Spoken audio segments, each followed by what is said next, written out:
ఉన్న పార్టీ ఏదైనా పార్టీ పక్కన పెట్టండి, కాంగ్రెస్ పార్టీ ఏం చేసిందో అదే చెప్తున్నాను నేను. ఇక్కడ నేషన్ ఇంట్రెస్ట్లో ఎవరున్నా ఇండియన్ గవర్నమెంట్కి, ఇండియన్ ఆర్మీకి ఎప్పుడు అందుబాటులో ఉంటాము. అవసరమైతే మేము కాంగ్రెసీస్కైనా సరే అవసరం ఏమైనా ఉంది అంటే మేము సీమ హద్దుల్లో ఎల్ఓసిలో మేము మా సైన్యంతో సిద్ధం దేశం కోసం. ఇది మీరు ఇందిరాగాంధీ రూపంలో చూశారు, ఇది మీరు రాజీవ్ గాంధీ రూపంలో చూశారు, ఇది మీరు నెహ్రూ గారి రక్తంలో కూడా చూశారు. 12 years ఒకటి జైల్లో ఉండడం కావచ్చు, ఈ దేశ నిర్మాణం కోసం అంబేద్కర్ గారి చిత్తశుద్ధి కావచ్చు. అదే దిశగా ఎప్పుడైనా సరే దేశానికి అవసరం ఉన్నప్పుడు కాంగ్రెస్ పార్టీ తన సైన్యులతో, ఇప్పుడు ఐడియాలజికల్ డిఫరెన్సెస్ ఏదైనా ఉండవచ్చు బీజేపీకి కాంగ్రెస్కి, బట్ నేషన్ వచ్చినప్పుడు అయితే నేషన్ ఫస్ట్ అన్న కార్నర్లో మేము పనిచేస్తున్నాము. రాహుల్ గాంధీ కూడా అదే స్టేట్మెంట్లో ఉన్నారు. మీరు చూడండి 24 hours మేము all in AICC meeting working ఏది Congress CWC Congress working committee meeting పెట్టుకున్నాం. మేము దేశానికి ఇండియన్ గవర్నమెంట్ ఏ డిసిషన్ తీసుకున్న దేశ హితానికి మేము మద్దతుగా ఉంటామని అప్పటి నుంచి ఇప్పటి వరకు మా సీఎం రేవంత్ రెడ్డి గారు కూడా అదే అన్నారు. ర్యాలీలు తీస్తున్నాము. రైట్, ఇక్కడ ఉన్న సమాజానికి మేము 100% చెప్తుంది ఇదే, దేశ హితానికి ఎప్పుడైనా మేము సిద్ధమే. కాకపోతే ఇక్కడ కొన్ని ఈక్వేషన్స్ ఉన్నాయమ్మా. ఇప్పుడు మన స్మార్ట్ మూవ్స్ అనేది ఉండాలి. ఇప్పుడు సింధు రివర్ మనం క్లోజ్ చేస్తే ఇంకో స్ట్రెస్ వాళ్ళకి పాకిస్తాన్కి. అదే దిశగా అక్కడ కొన్ని ఫ్రీ డిమాండ్స్ ఉన్నాయి. ఇప్పుడు వెస్టర్న్ పాకిస్తాన్లో వజరిస్తాన్ ఆర్ మిస్సింగ్ అది అక్కడ సపరేట్ రిసిషన్, అంటే వాళ్ళ స్టేట్ సపరేట్గా మారాలి, మేము పాకిస్తాన్లో ఉంటే మేము బీదగా ఉన్నాము, మా పొలిటికల్ డ్రీమ్స్ కావచ్చు, సోషియో ఎకనామికల్ రైట్స్ ఫుల్ఫిల్ అవ్వట్లేదని అక్కడో నినాదం ఉంది. ఈవెన్ పాకిస్తాన్ ఆక్యుపైడ్ కాశ్మీర్కి అయితే మిలిటరీతో బందోబస్తు పెట్టుకున్నారు వాళ్ళు, కానీ దే వాంట్ లిబర్టీ. అక్కడున్న పిఓకేలో ఉన్న జనాలకు కూడా ఫ్రీడమ్ కావాలి, they want to integrate with India. ఇవన్నీ ఉన్నాయి ఈక్వేషన్స్. ఇవన్నీ మనం అడ్వాంటేజ్గా మార్చుకుంటూ యునైటెడ్ నేషన్లో చూపించుకుంటూ దేశ కంట్రీలు అన్నిటినీ మన పక్షాన పెట్టుకొని పాకిస్తాన్ స్విచ్ ఆఫ్ చేసేయాలి. ఇంకోసారి ఆ పేరు అనేది ఉండకుండా చేయాలి, కానీ స్మార్ట్గా చేయాలి, అద్భుతంగా చేయాలి. ఎలా చేయాలంటే ఇందాక నేను చెప్పాను చూడండి, we're in to transition mode. ఈ దేశానికి లాస్ట్ 75 years నుంచి కాంగ్రెస్ పార్టీ గరీబీ హటావ్ అన్నాం, కానీ ఇంకా గరీబీ ఉంది. కాంగ్రెస్ పార్టీ దేశ నిర్మాణం కోసం మనం ఏది డెమోక్రటిక్ నేషన్, మనకు సోషలిస్ట్ ఫిలాసఫీ కొన్ని అవసరం అని, సోవరీన్ సోషలిస్టిక్ అని మనం ఇవన్నీ ఎందుకు తీసుకొస్తున్నాము? దేశ నిర్మాణం కోసము మనం ఒక్కొక్కటిగా తీసుకొస్తూ 75 yearsలో అనాలిస్ట్ గారు, మేడం గారు, ఈరోజు మనం సూపర్ పవర్కి ఆస్పిరేషన్గా పెట్టుకున్నాము. మన దగ్గర ఉన్న బర్డన్ ఏంది? పాపులేషన్ బర్డన్ ఉంది. వాళ్ళందరినీ మనం స్కిల్ హ్యూమన్ రిసోర్స్ డెవలప్మెంట్గా మార్చుకోవాలి.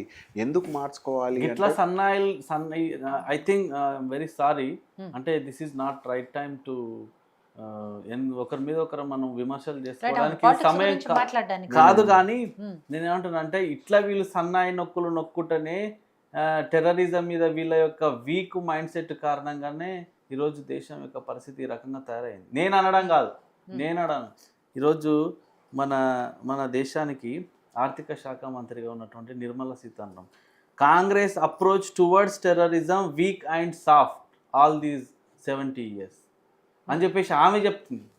ఈరోజు 26/11 2011లో జరిగినటువంటి దాడులలో ఉన్నటువంటి దోషుల మీద కాంగ్రెస్ పార్టీ అసలు శిక్షలు ఖరారు చేపించిందా అండి? వాళ్ళకి శిక్ష పడేటట్టు చేసిందా అండి? 26/11లో ఎంతమంది చనిపోయారు? ఇందాక మీకు లెక్క చెప్పిన నేను 2011లో నేను ఏమంటానంటే జమ్మూ కాశ్మీర్ విషయంలో కూడా పిఓకే గానీ ఇప్పుడు ఇందాక పాలిటిక్స్ మాట్లాడవద్దన్నారు. కాంగ్రెస్ పార్టీ ప్రాసిక్యూషన్ చేసింది, హ్యాంగ్ చేసింది ఆయనకి, కసబ్ని పాకిస్తానే లేకుండా చేసినామని మీరు మాట్లాడుతున్నారు. 100% చేసాము. ఈ రోజు బంగ్లాదేశ్ జమ్మూ యూపీఏ గవర్నమెంట్ ఉన్నప్పుడు జమ్మూ కాశ్మీర్ విషయంలో ఎందుకు ప్రతినిత్యం ఇట్లా రావణ కష్టం తగులుతుంది? మరి గత 75 ఏళ్లలో 60 సంవత్సరాలు మీరే కదా అధికారంలో ఉన్నది, మరి మీరు ఎందుకు దాని విషయంలో పరిష్కారం చూపించలేదు? ఐక్యరాజ్య సమితిలో మీరు ఎందుకు దాని విషయంలో పరిష్కార మార్గాలను ఇప్పటిదాకా కనుక్కునేటట్టు చేయలేదు? ఇప్పుడు వచ్చి సన్నాయి నొక్కులు నొక్కుతారు, ఇప్పుడు వచ్చి మేమే డిబేట్ అని మాట్లాడతారు. మనం ఇప్పుడు రాజకీయాలు నేను అసలు స్టార్ట్ చేయలేదమ్మా. ఇందాకే ఒక స్టేట్మెంట్ ఇచ్చిన, నిజంగా రాజకీయాలకు అతీతంగా రేజ్ అవ్వాల్సిన సిచ్యువేషన్ ఇప్పుడు ఉంది. ఇప్పుడు నేను అదే మాట్లాడుతున్నా, కానీ సోదరుడు ఏమంటున్నాడంటే అరే కొంచెం అతి ఉత్సాహం చూపించాలి, అలా కాదు. ఇప్పుడు నేనేమంటున్నా, టెర్రరిజం పట్ల కాంగ్రెస్ ఒక సాఫ్ట్ కార్నర్ తో ఉంటుంది, గట్టి వాయిస్ వినిపించలేదు, సందర్భం వచ్చినప్పుడు అదే క్వశ్చన్ అయితే చర్యలు గానీ అంత కఠినంగా లేవు అనేది అదే క్వశ్చన్ అయితే దానికి ఆన్సర్ చెప్పనా అమ్మ?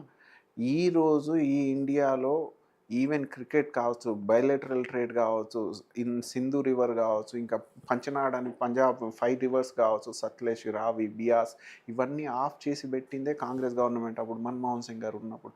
ఆయనకి రెస్పెక్టెడ్గా యునైటెడ్ నేషన్లో అక్కడున్న ప్రెసిడెంట్, ప్రైమ్ మినిస్టర్ అప్పుడు ఉన్న వాళ్ళు అందరూ పిలిస్తే కూడా ఏ రోజు కాంగ్రెస్ పార్టీ వెళ్ళలేదు.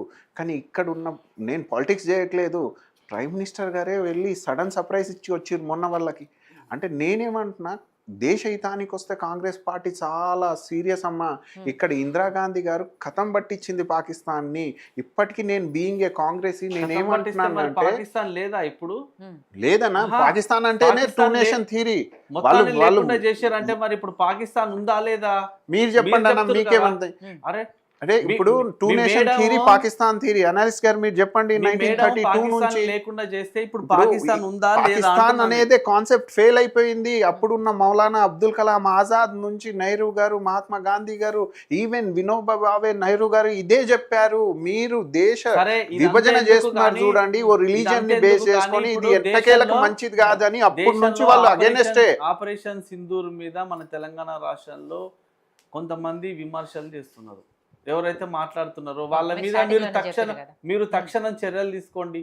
నిజంగా మీరు దేశ సైన్యం పట్ల మీరు వెన్నుముకగా నిలబడుతున్నాం, ర్యాలీలు తీస్తున్నాం అంటారు, శబాష్, మేము ఒప్పుకుంటున్నాం, అప్రిషియేట్ కూడా చేస్తున్నాం. ఎందుకంటే ఒక అపోజిషన్ పార్టీగా మేము కూడా ఈరోజు all India level party meeting పెడితే ఢిల్లీలో మీరు కూడా వచ్చారు, మీ రాహుల్ గాంధీ గారు, మల్లికార్జున ఖర్గే గారు అందరు వచ్చారు. కాబట్టి నేనేమంటానంటే మీకు చిత్తశుద్ధి ఉంది, మేము గుర్తించినాము.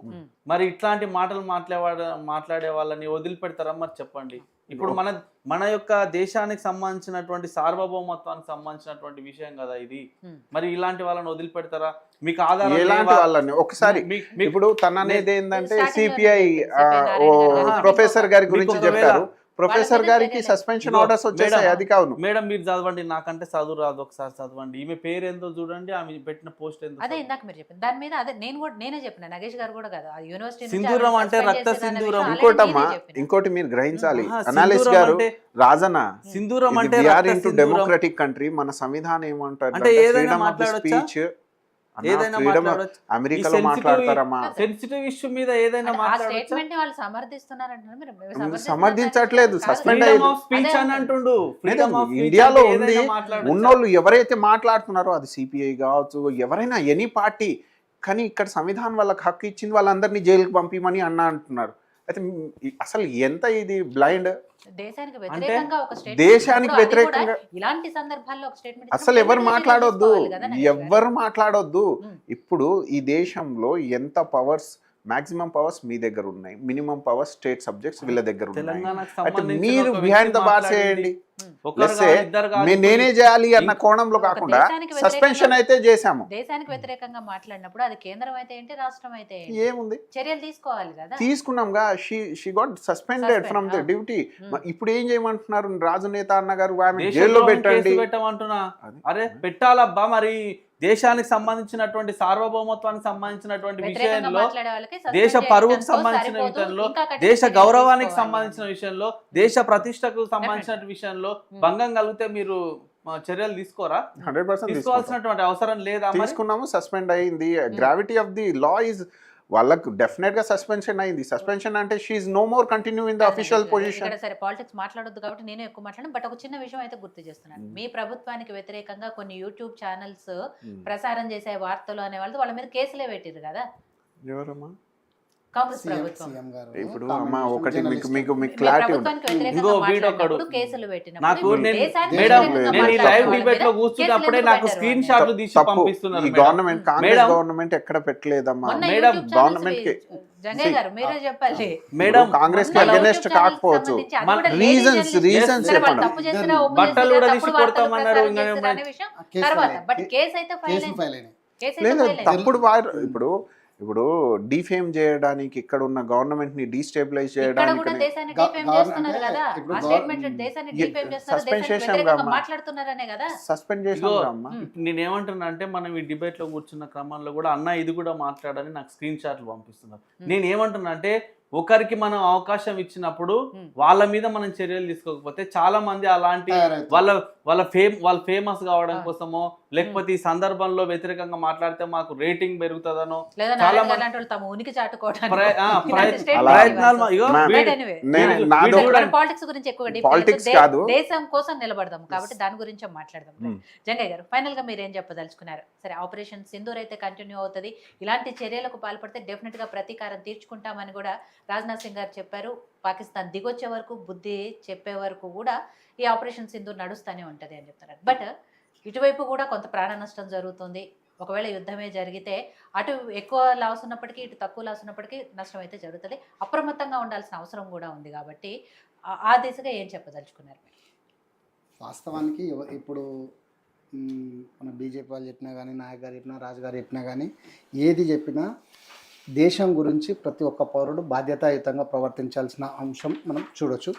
ఇంతకుముందు అంటే ఎవరైతే దేశం యొక్క ఉనికిని ప్రశ్నార్థకంగా మాట్లాడుతున్నారో వారి మీద ఖచ్చితంగా సస్పెన్షన్ కాకుండా చర్యలు కూడా తీసుకుంటే భవిష్యత్తులో ఇంకొకరు మాట్లాడకుండా ఉంటారు. కఠినమైన చర్యలు తీసుకోవాలి. అది ఏదైనా ఒక చర్య అనేది అది కఠినమా తర్వాత అనేది ముందు ఒక చర్య అయితే స్టార్ట్ కావాలి కదా. అది అయింది కదా. అంటే సస్పెన్షనే కాకుండా నిజానికి అంటే సస్పెన్షన్ చేయడం తప్పు లేదు. సరే, ఇక మీద ఏం జరుగుతుందని తెలియదు కదా. ఆ. వాళ్ళకైతే ఆవిడ పెట్టిన చర్య స్టేట్మెంట్ తీసుకుంటే బాగుంటుంది. వెంటనే సస్పెండ్ అయితే చేశారు. అది ఒక మంచి పరిణామం అయినప్పటికీ ఇంకా చర్యలు తీసుకుంటే ఇలాంటివి ఇంకొకసారి జరగకుండా ఇంకొకరు ముందుకు రాకుండా ఉంటారు.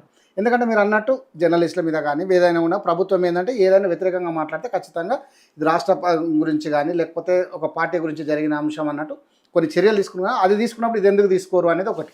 సో అది ఏదైనప్పటికీ తీసుకుంటే బాగుంటుంది ఒకటి. రెండో విషయం ఏంటంటే ఎక్కడ కూడా ఈరోజు మనము భారత్ తీసుకున్నట్లయితే మూలిగే నక్కపై తాటిపండు పడ్డట్టు వారికి అష్టదిగ్బంధన నేను ఇంతకుముందు ఏదైతే చెప్పానో వారి యొక్క ఆర్థిక మూలాలు దెబ్బతిన్నాయి ఆల్రెడీ. వారి మీద గెలవడం అనేది భారత్కు చాలా ఈజీ. ఎందుకంటే ఇట్లా జస్ట్ అరటిపండు తీసి నోట్లో పెట్టినట్టే ఉంటుంది. పెద్ద వారి మీద ఏదో పెద్ద సాధించాలనేది కూడా లేదు. కానీ మంచితనాన్ని మీరు మా చేతగాంతనంగా తీసుకుంటున్నారు అనే ఒక ఆలోచన విధానంతోనే భారత్ ఆలోచిస్తుంది తప్ప వారిని తీసుకోవడం పెద్ద విషయం కాదు. దాన్ని గ్రహించినటువంటి ఏదైతే పాకిస్తాన్ ఉందో వారు ఇప్పటికైనా ఆల్రెడీ ఇంతకుముందు మీరు చెప్పారు ఒక మినిస్టర్ మీరు అక్కడ ఆగితే మేము కూడా ఆపేస్తాము యుద్ధము అనేది. అంటే వాళ్ళు ఒక బాటకు వస్తున్నారు. అంటే వీరితో మేము తట్టుకోలేము, మేము చేయలేము అని. కానీ అలా అని చెప్పేసి మనం వెనకడిగేసేసి సరే నిజమా అని చెప్పేసి ఆగడం కాదు. నిజంగా కూడా వాళ్ళు నమ్మించి గొంతు కోసే రకం. ఎందుకంటే చర్చలు అనుకుంటూనే చేసే పనులు చేసేస్తారు. అందుకే అలాంటి వారి యొక్క సందేశాలకు వాళ్ళ యొక్క సమావేశాలకు వారి యొక్క మాటలకు మనం లోబడకుండా ఎక్కడికక్కడ అప్రమత్తంగా ఉంటూ భారత సైన్యాన్ని మనము ముందుండి నడిపించాల్సిన